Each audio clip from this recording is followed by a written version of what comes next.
So welcome back to my channel guys. और आज मेरा बहुत ही स्पेशल दिन है क्योंकि आज कथा करने नोएडा स्टेडियम में श्री रामभद्राचार्य जी आ रहे हैं और कथा शुरू भी हो गई होगी। 3 बजे का टाइम था।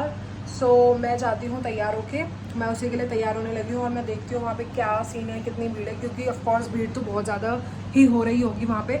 मगर मेरे घर के इतना पास हो रहा है, इतना पास हो रहा है, लाइक 10 रुपये का रिक्शा करके जाना पड़ेगा, इतना पास, और पैदल भी जा सकते हैं, तो मैं क्यों ना जाऊँ। और मौसम भी अच्छा ही है, बुरा नहीं है मौसम। सो आई एम गोइंग और मैं आपको वीडियो में दिखाती हूँ कि क्या क्या वहाँ पे हो रहा है और कैसी व्यवस्था है वहाँ की।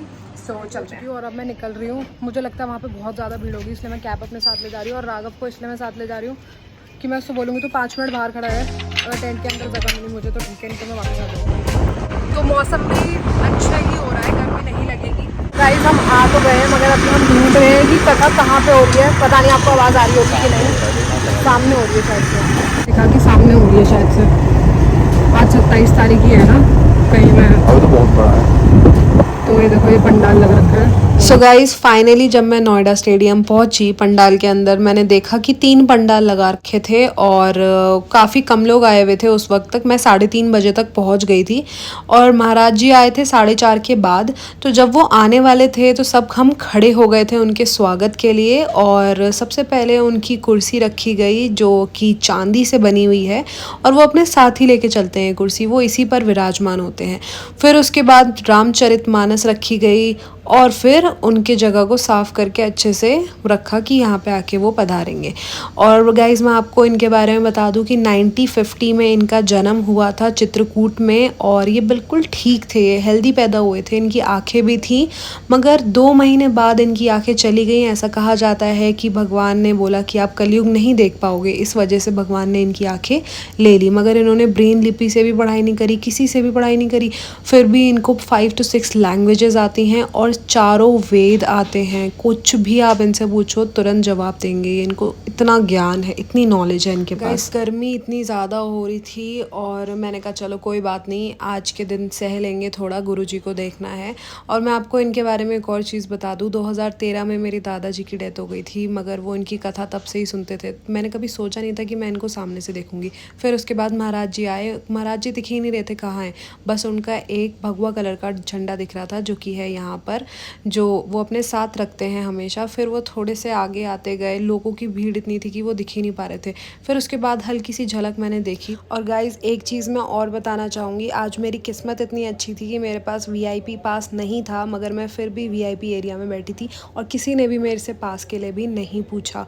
तो इससे ज़्यादा मैं लकी क्या हो सकती हूँ। मैंने सबसे आगे फ्रंट रो में बैठकर सबसे सामने उनके दर्शन करे, उनको देखा, उनकी कथा सुनी, उनके प्रवचन सुने और मैं बहुत ही खुश थी। बहुत अच्छा मुझे लगा ये सुनकर। एंड गाइज वहाँ पे मुझे कुछ न्यू सब्सक्राइबर्स भी मिले। नई दीदी मेरे को मिली है आज कथा में, और ये छोटा सा बच्चा सब्सक्राइबर है अब मेरा।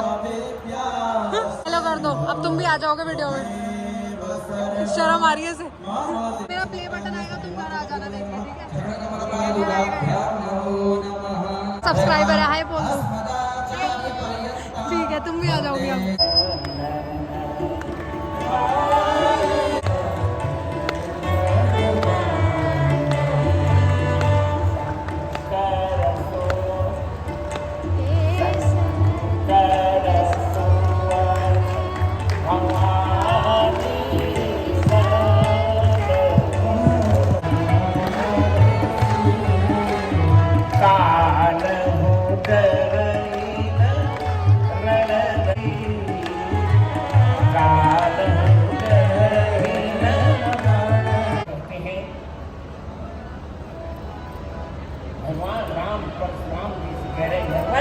अब तो मेरी क्लास है, इस वजह से मैं वापस जा रही हूँ घर, और आधी तो सुनी नहीं मैंने कथा। मेरे थोड़े सर में दर्द हो गया क्योंकि गर्मी हो रही है। मैं जा रही हूँ घर के लिए वापस।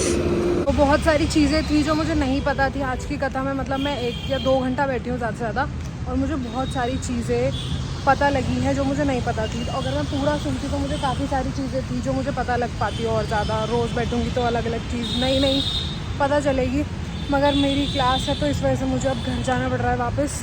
टाइम से निकलूँगी तभी टाइम से पहुँचूँगी। आधे घंटे पहले निकली हूँ, वैसे तो थोड़ा 5-10 मिनट आगे हो ही जाएगा, मगर चलो कोई नहीं। ये पूरा सजावट, जय श्री राम।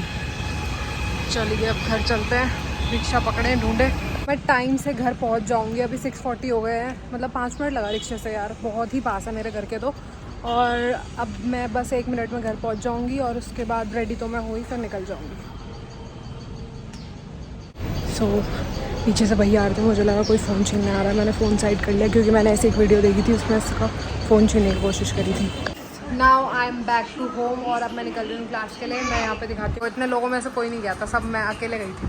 सो guys now I am back to home. मैं क्लास लेके आ चुकी हूँ। तो मैं क्लास कौन सी जाती हूँ बता दूँ, मैं योगा क्लास लेने जाती हूँ, पर्सनल ट्रेनिंग। और आके मैं इतना ज़्यादा थक चुकी हूँ और गर्मी इतनी लग रही थी। अब मैं अपने फेस पे थोड़ा आइस पैक लगा रही हूँ ताकि फेस थोड़ा रिलैक्स हो, क्योंकि सुबह से भागम दौड़ी में लगी पड़ी हूँ।